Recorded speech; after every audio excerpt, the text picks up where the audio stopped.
안녕하십니까. 전직 7년차 운동용 메토리, 현재는 방구석 치유 전문가 안쿤입니다. 오늘은 러닝하려고 잠깐 밖에 나왔습니다. 다들 날씨가 많이 더운데 잘 지내시고 있는지. 요즘 폭염 때문에 낮에서 야외 활동을 하기가 굉장히 힘듭니다. 저는 오늘 제가 이제 방구석 탈출하게 돼가지고 저만의 이제 공간을 새로 이제 만들고 싶어가지고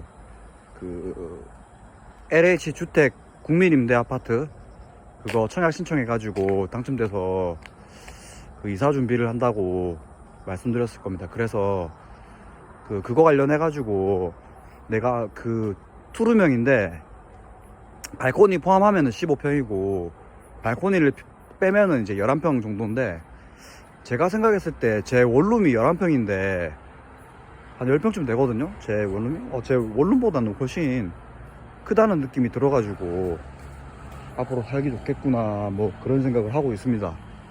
그래서 이제 그 작은 방에 인테리어를 꾸밀 건데, 이제 앞으로 거기서 방송이라든지 뭐 유튜브 그런 거를 시작할 생각이라 가지고 인테리어를 어떻게 해야 될지 낮부터 가가지고 이제 레이저 자를 샀거든요. 레이저 자를 사가지고 레이저 자로 이제 실측 좀 재고 왔습니다.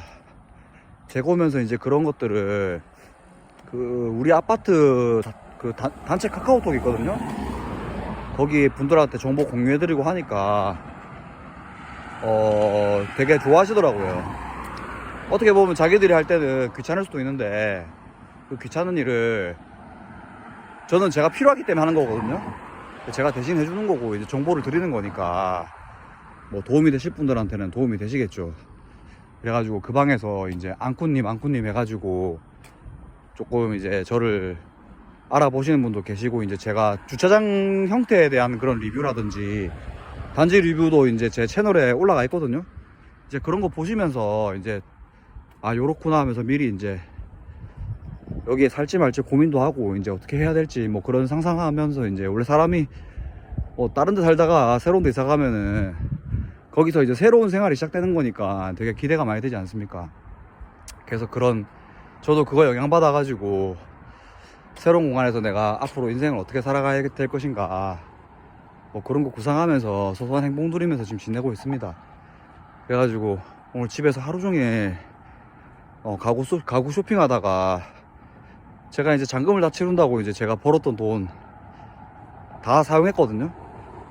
다 사용해가지고 이제는 앞으로 벌어가지고 이제 조금씩 넣어야 될 건데, 뭐 그런 거 이제 생각하면서 계획을 세우고 있었고, 2학기 때 이제 사이버대학교에서 어떤 과목 수강할지 그런 것도 좀 생각하면서 하루 종일 보냈습니다.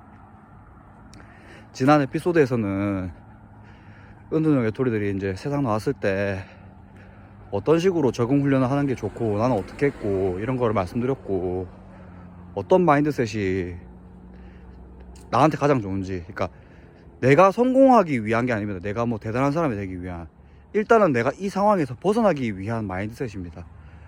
그런 거를 좀 염두에 두시고 그런 마인드셋을 가지고 자기 자아 효능감이라고 해야 될까요? 자아 효능감을 느끼면서 내가 그래도 아직 이 세상에 쓸모 있는 인간이구나, 나 자체로 괜찮은 사람이구나, 이 감정을 맛보시는 게 중요하거든요. 저는 그게 이제 쇠질이라는 이제 헬스장에서 쇠질하는 거였고, 그리고 아마 운동형 외톨이 편은 조만간 이제 끝이 날 거라고 했는데, 뭐 그렇다고 해서 운동형 외톨이 편이 완전히 끝나는 건 아니고, 그냥 저의 은둔 생활에 대한 극복과 계기 뭐 그런 얘기만 들어가지, 그 뒤에도 이 다른 컨텐츠로 이제 다른 제 생활 컨텐츠라든지 아니면 그 근처 단지에서의 이제 사람들과의 소통하거나 뭐 그런 걸로 계속 진행되고, 중간중간에 제 과거 썰 얘기 같은 게 계속 나올 예정이니까, 뭐 이 에피소드가 더 이상 안 올라간다고 해서 꾸준함을 잃으셨나 뭐 아니면은 뭐 다시 방에 들어가셨나 이런 생각하실 필요는 절대 없고, 그래도 제 채널 구독하고 계시면 다른 영상이 올라가고 있는 거 보니까 뭐 하실 수 있지 않겠습니까? 그리고 제가 이 영상을 촬영하는 이유도 나의 기록을 남기기 위하고 이제 저와 같은 사람들에게 보실지는 모르겠지만 저 운동생활 할 때 같은 운동용 외톨이 이야기 나오면은 한번 눌러봤다가 10초 재생하고 껐거든요. 왜냐면 내가 그 현실이 싫어. 내가 알고 있어. 내가 운동용 외톨인 거. 근데 이거에 대해서 별로 극복하고 싶은 생각이 전혀 없어. 그냥 아이씨 하고 이렇게 돌렸단 말이죠. 근데 이제 제가 한 번 진지하게 봤던 적이 있습니다. 다른 운동생활 하시는 분들. 그거는 이제 내가 이상하다고 느꼈을 때 그 사람 영상 보니까 아 이거 나만 그런 거 아니구나, 다 그런 거구나 이러면서 약간 나를 위안하기 위한 용도? 그런 걸로 봤단 말이죠. 그러고 이제 극복하게 될 때는 좀 많이 봤습니다. 다른 분들은 어떤 마인드셋으로 이제 극복해가지고 적응하고 잘 살고 계신지. 근데 안타까운 게 이게 은둔형 외톨이가 그 제가 본 사례 같은 경우에는 은둔형 외톨이들끼리 모여가지고 그 사회 적응하고 이렇게 모여서 살면서 이제 극복해 나간단 말이죠. 뭐 연극도 하고 자기들끼리 뮤지컬도 하고. 저는 그거는 좀 제 생각에는 그것도 좋은 방법일 수도 있겠지만은 우리의 목표가 우리가 이제 다른 경기장에서 다른 룰을 가지고 다른 규칙 속에 살고 있지만은 결국에는 이제 그 사람의 인생이란 길다 보니까 우리만 이런 거 아니거든요. 다른 사람들도 인생 잘 걷다가 넘어질 때 있어요. 그러면 결국에는 늙었을 때 같은 지점에서 비슷하게 만난단 말이죠. 결국에는 같은 인생 선산에 들어가는 게 이제 저의 최종 목표이기 때문에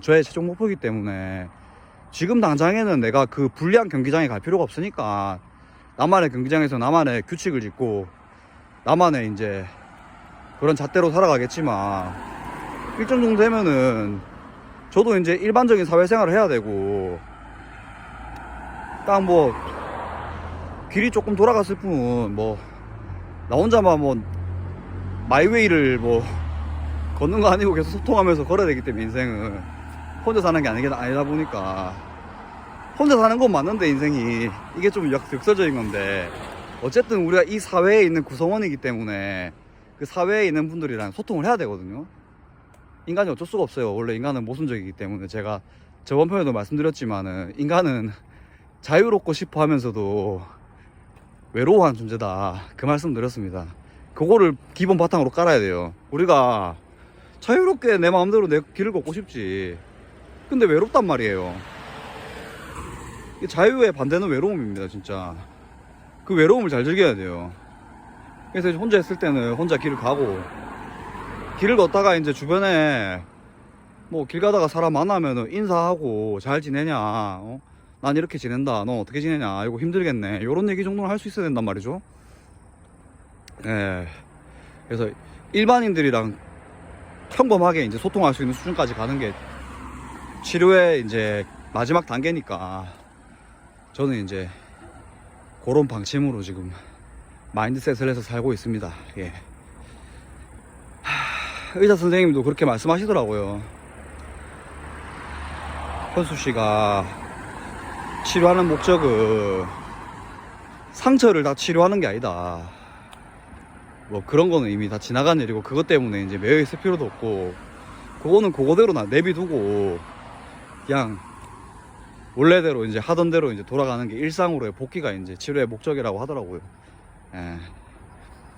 일단 우리가 지금 너무 자존감이 바닥쳐 있고 상황이 안 좋다 보니까 이 상태로 바로 일상 가면은 다시 상처를 받는단 말이죠. 그렇기 때문에 이제 제가 나만의 뜻으로 나만의 길을 온전히 걸어가야 된다고 한 거지.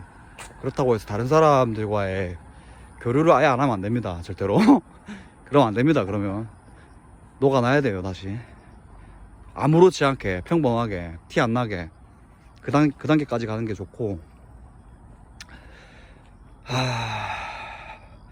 그리고 이제 은둔에 대해서 뭐를 말씀드려야 될까. 또 저는 대본 없이 그냥 말하는 거거든요. 이 유튜브 하는 목적이 일단 제일 첫 번째가 내가 다시 은둔 생활을 하지 않기 위한 나만의 이제 일기장을 만들어 두는 것이고, 두 번째가 저와 비슷한 처지에 있는 분들한테 저의 극복 사례를 소개하기 위해서, 그리고 메시지를 던지기 위해서고, 그 세 번째가 제가 나중에 하고 싶은 일이 약간 강연 같은 걸 하고 싶은데, 그러니까 말로 먹고 살고 싶다 이거죠.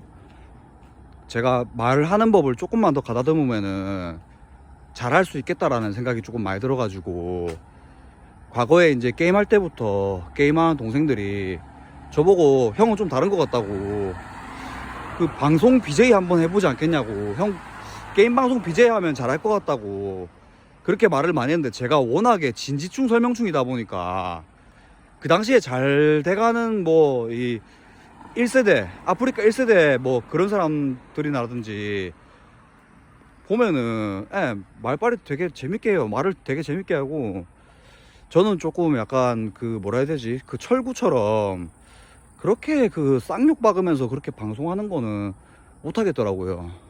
제가 약간 선비 기질이 있어가지고 그렇게는 못 하겠더라고요. 약간 음지 방송은 못 하겠더라고요. 근데 사람들이 과연 음지 방송 말고 양지 방송을 재밌게 보느냐. 그 요즘 시대에 그 도파민 중독자들이 많아가지고 좀 힘들 거라는 생각을 많이 했거든요. 근데 할 걸 그랬어요. 이게 잘 된다는 목표로 가지고 하는 게 아니고 그냥 한다는 목표로 하면 재밌잖아요. 내가 그때 왜 뭔 거창하게 뭐 잘 될 생각으로 그 미래를 그려가면서 결국에 나는 잘 되지 않을 거야 이 생각하면서 그 도전 해봤는지 모르겠습니다. 왜냐면 도전해서 실패하는 것도 그게 다 경험이고, 그 경험이 누적되면은 그게 나중에 어디서 그게 또 능력치로 작용할지 모른단 말이죠. 지금 제가 전에 이제 은둔 스토리 풀었을 때 공무원 시험 준비하다가 이제 뭐 여기까지 와버렸다고 이제 말씀드렸잖아요. 이 저 공무원 시험 때 배운 공부가 헛된 공부가 아닙니다. 합격은 못했지. 저 지금 누구보다 그 한국사를 진짜 뭐 확실하게 잘 알고 있다고 자부할 수 있거든요. 그때 공무원 시험 준비하면서 시험 점수 잘 나오는데 이게 성취감이 안 느껴지니까 제가 한국사 능력 검정 평가를 쳐가지고 제일 윗등급을 따놨단 말이죠. 제가 따고 나서 갑자기 그게 그 갱신제가 아니고 한 번만 이제 하면 되는 걸로 바뀌어가지고 지금 계속 그 급수를 들고 있는데, 1급인지 특급인지 기억이 안 나지만 그 국사를 잘 아니까 이제 뭐 우리나라 사회가 왜 이렇고 문제가 왜 이렇고 이런 맥락적인 부분에서 이 역사적 배경, 사회 환경 이런 게 굉장히 중요하단 말이죠. 그거에 대한 남다른 이제 이해도가 있고, 진짜 그 국사 공부하는데 그게 암기하는 게 최고지. 암기가 이제 제일 중요한데 국사에서는. 그래도 암기할 때 재밌게 암기하는 방법은 그 전환길 강사 같은 분들이라든지 아니면은 다른 국사 강사들 보면 진짜 재밌게 강의하세요. 스토리를 풀어서. 그런 스토리를 이제 약간 TV에 나오는 그 뭐 벌거벗은 한국사 보듯이 보면서 그렇게 공부를 했기 때문에 아직도 기억 많이 하거든요. 그리고 제가 행정법이랑 헌법 7급 공부를 했었기 때문에 행정법이랑 헌법도 공부를 좀 했어요. 그러다 보니까 법 전문도 혼자 잘 보거든요. 이 나라가 어떤 법 시스템에서 돌아가는지 아니까 사실 법만 안 어기면은 불법 행위가 아니고 위법 행위가 아니에요. 그래서 그 법적 테두리 내에서 내가 법적 시스템에서 어떻게 나를 잘 방어할 수 있고 뭐 상대를 공격할 수 있는지 이런 거에 대해서 기본적인 지식이 갖춰진 거죠. 뭐 그런 식으로 그때 배웠던 게 헛된 게 아니에요, 진짜로.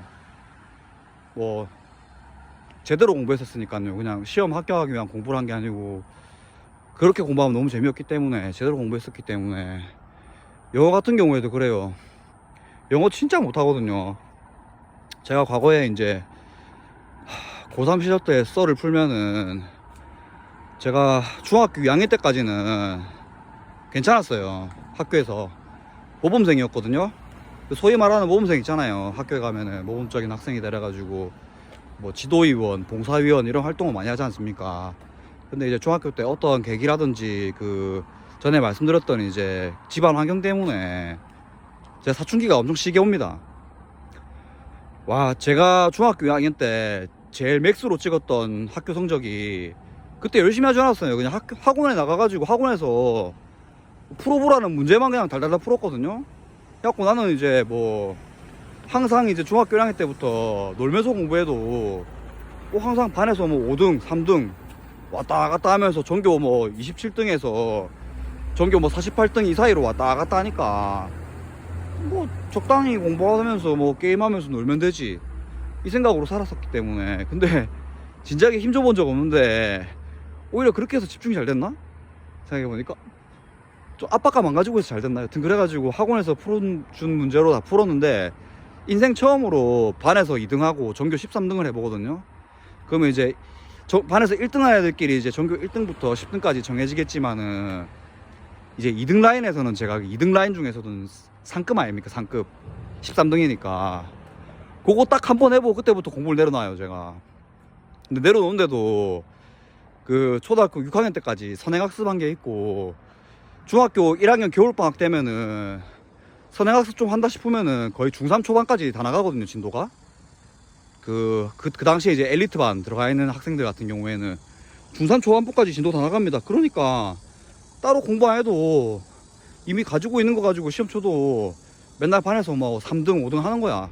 내려놓고도 공부 내려놨는데도 그 내려놓으면서 이제 맨날 친구들이랑 올려다니면서 여자 만나고 다니고 막 그랬죠. 그때 중학교 때부터 여중생들 다른 학교에 예쁜 애들 만나고 다니고 그 친구들이 좀 바뀝니다. 원래 범생이었을 때는 학원 친구들이 친구들이었는데 제가 이제 내려놓고 놀기 시작할 때 친구가 좀 바뀌거든요. 그래가지고 이제 같이 이제 이성에 대한 관심 많은 친구들이랑 어울려 다니면서 놀다가 고등학교를 입학을 할 때 그 밤마다 이제 그 전적 중학교에 있는 등수대로 이제 배분을 합니다. 반에서 들어갈 때는 반에서 3등으로 들어갔죠 고등학교. 근데 이제 고등학교 1학년 때부터 이제 제가 성적이 이제 바닥치기 시작합니다. 미천 늘어났죠. 이제 중학교 때 과정까지만 잘 돼 있고 고등학교 과정은 선행학습을 안 했다 보니까 그냥 바로 그냥 반에서 20등 밑으로 그냥 나오는 겁니다. 40명 중에서 반타작하고 이제 그 밑에까지 내려가는 거죠. 그리고 고등학교 올라가면은 중학교 때 놀았어도 이제 앞으로 대학생 되고 인생을 살아야 되니까 중학교 때 공부 못하는 친구들도 갑자기 열공해가지고 막 갑자기 뭐 중학교 때는 내가 무시했던 놈이 반에서 막 1등하고 2등하고 하더라고요. 전교에서 그 놀고 공부를. 나는 이제 저는 역변한 거죠. 역변. 그래도 좀 공부 좀 한다는 축이었는데 고등학교 가니까 이제 공부 못하는 축이죠.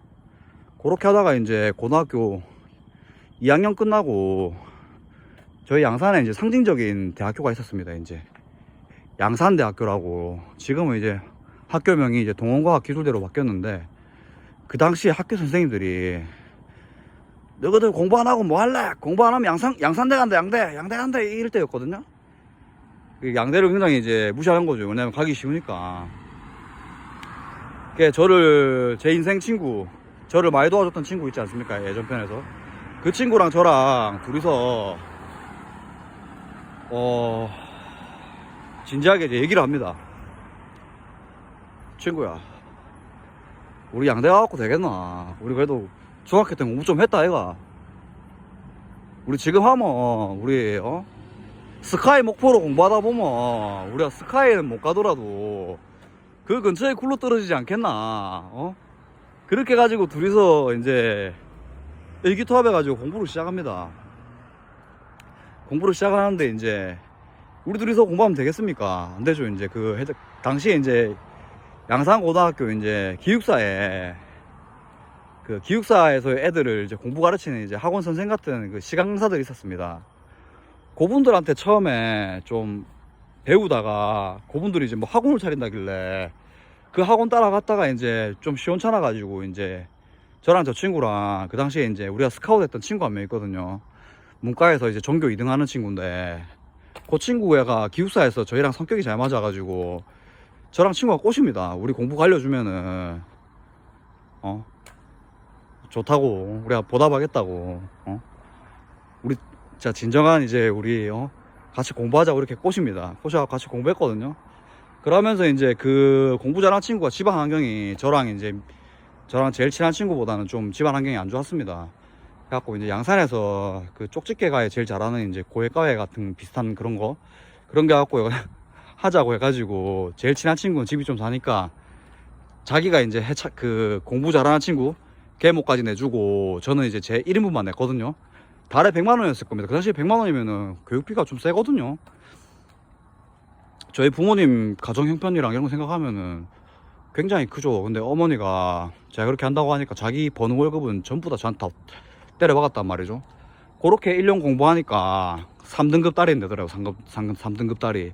수능 쳤는데 제가 원래 언어 영역에 좀 재능이 많았습니다. 언어 영역 항상 1등급 받았거든요. 공부하고 나서부터는 1등급 받았는데 그게 언어 영역이 너무 쉽게 나와가지고 실수로 딱 한 문제 틀렸는데 98점 받았거든요. 3등급이 나옵니다. 3등급 한 문제 차이로. 그러니까 1등급은 100점이고 2등급은 99점이고 그 98점부터 3등급인 거지. 그 유명합니다. 2005년도 수능 국어 문제 굉장히 쉬워요. 발로 풀어도 진짜 저 깜짝 놀랄 때가 전 잘 쳤다 생각했는데 학교 가서 애들이랑 점수 얘기하는데 나 다 100점 100점 하고 98점 90점 이러는 거예요. 와, 그래갖고 쌌다 이 생각하면서 이제 그러고 있었죠. 그리고 이제 영어랑 이제 제가 이제 그 문과인데도 이제 수학을 포기 안 한 문과생인데 영어가 이게 제 듣기가 좀 안 되다 보니까 영어를 갈았거든요. 그러니까 언어 영역 3등급, 수리 영역 3등급, 사탐 2등급, 그다음에 영어 4등급 이렇게 나왔단 말이죠. 그렇게 해갖고 대학교로 갔는데 제가 이제 동아대학교 경영정보학과에 추가 입학으로 붙게 됩니다. 점수가 포기한 사람이 있는 거죠. 여러 군데 넣다가 이제 자기가 동아대학교 안 가니까 제가 그때 순번이 17번인가 14번인가 그랬거든요. 안정권이긴 했어요. 추가학교. 그렇게 해가지고 이제 평균 3등급으로 가게 됩니다. 진짜 기적이었지. 거의 전교 꼴찌였는데 고등학교 때. 그거는 이제 그 당시에 선생님들도 되게 얘기 많이 했어요. 고3 때 제 친구랑 저랑 완전 꼴통 듀오였는데 둘이서 정신 차려가지고 공부한다고. 꼴통 듀오였죠 진짜. 공부 안 하니까. 그 당시에는 공부 안 하는 애들 꼴통이잖아요. 공부 안 하는 꼴통 듀오들이서 막 친구들한테는 좀 인기가 있고 선망이 있는데 공부를 안 하니까 이제 선생님들이 그렇게 봤으니까 그렇게 해가지고 이제 제가 또 그 생활기록부에도 이제 기록이 그 있잖아요. 학생회 활동에 한 거 그런 것도 있고 해서 이제 동아대학교 이제 입학하게 됐는데, 근데 이제 그때 그 친구랑 갈라지면서 제 인생이 그 친구랑은 좀 많이 달라졌어요. 그 친구는 정서적으로 부모님이 이혼하고 막 각종 사건도 많고 부모님이 자식 둘 가지고 막 서로 막 그 둘을 인질로 삼아가지고 막 싸우고 막 분쟁하고 그러니까 상처 많이 받았는데, 저는 이제 집안에 그런 건 없었는데 이제 아버지가 술만 먹고 들어오면 미치겠는 거야. 그렇게 해가지고 이제 불안장애가 이제 좀 심하게 좀 계속 커졌던 것 같습니다. 계속. 그래서 지금도 친구랑 그런 얘기 해요. 친구야, 내가 니랑 같은 학교를 갔었으면은, 니 따라 같이 학교 갔었으면은 둘이서 그냥 같이 공부하고 좋았을 건데 하면 친구도 동의하거든요. 맞다면서. 맞아요. 제가 그 친구한테 굉장히 의지를 많이 했습니다. 그 친구랑 같이 하는 모든 게 재밌었기 때문에. 공부고 노잼이어도 걔랑 같이 독서실에 앉아있는 게 너무 재밌었거든. 둘이서 막 자든 뭐 공부하든 간에 한두 시간 공부하고 같이 바람 쐬러 나가고 바람 싹 쐬고 그 과정이 재밌었단 말이죠. 걸으면서 이제 어렸을 때 제가 어땠는지 간략한 글을 풀었습니다. 오늘의 이제 에피소드는 제가 처음에 말씀 안 드렸잖아요. 오늘의 에피소드는 달밤에 걸으면서 의식의 흐름대로 한번 얘기해보기, 그겁니다. 이왕에 시작된 거 제 어렸을 때 얘기를 다음 에피소드 때 조금 더 말씀드릴게요. 그 댓글 달아주신 분들 중에서는 발음이 된다 계속. 아니 이런 텐션의 분이 어떻게 이제 은둔하게 되는지 의문이다 이렇게 댓글 달아주신 분도 계시거든요. 텐션 자체는 괜찮아요. 텐션 자체는 괜찮고 사람이 적극적이고 열정적인데 그 마음의 상처가 이게 나를 너무 약하게 만든다고 해야 되나? 그리고 제가 생각이 너무 많아요. MBTI가 그 INFJ랑 INTJ 왔다 갔다 하거든요. 그러니까 FJ 모드가 되면은 생각도 너무 많고 감수성도 너무 예민하고 이러니까 제어가 안 되는 겁니다. 그래서 이제 성숙하지 못하는 INFJ들은 마상을 많이 입는다고 하거든요. 근데 이제 마음의 상처를 다 겪고 완전히 성숙이 끝난 이제 INFJ들은 거의 뭐 현자라고 하더라고요. 현자. 세상을 다 깨달은 사람 마냥 현자라고 하더라고요. 그래서 이번 에피소드는 이렇게 마무리하고 다음에 또 저의 이제 과거 썰이라든지 뭐 그런 거 한번 풀어보면서 제가 하고 싶은 얘기 조금 해보는 식으로 이제 컨텐츠를 진행하겠습니다. 감사합니다. 저는 이제 걷는 거 그만하고 뛰어가겠습니다. 이상의 앙콘이었습니다.